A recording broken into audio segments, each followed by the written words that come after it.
Alarm në Vlorë, mishpule me salmonel në markete dhe restorante.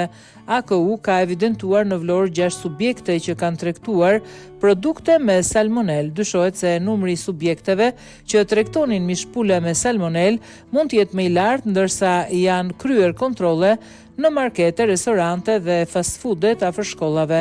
Pas lajmit të publikuar në media, AKU ka nisur kontrollet në çdo subjekt privat në Vlorë. Tashmë ka një rezultat. Duke u klasifikuar si biznes me risk të lartë, kryesisht për tregtimin e pulës me salmonel, AKU ka nisur kontrolle në markete, supermarkete, tregje, në të cilat shiten produkte të mishit. Hapi radhës ka qenë kontrolli i restoranteve si hallk lidhse e marketeve që shesin produktet.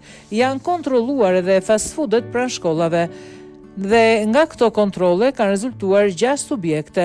Kanë pasur në pronësi produkte me salmonel, kanë qenë markete, supermarkete, por nuk kanë munguar as restorantet. Burimet pranë AKU Vlorë bëjnë me dije se numri mund të jetë shumë më i madh, por këto subjekte kanë hequr nga tregu produktet.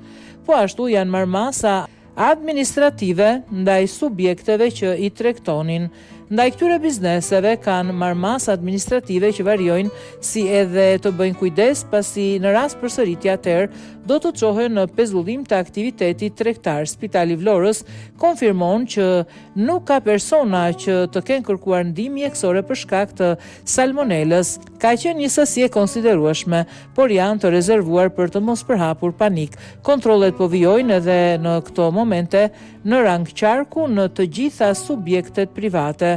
Ka dyshime se janë futur në markete nga furnitor të qyteteve të ndryshme dhe më pas janë bler për tu serviru në restorante. Ka dyshime se mund të jenë furnizuar dhe direkt dhe mund të kenë qenë në dieni që kanë qenë me salmonel.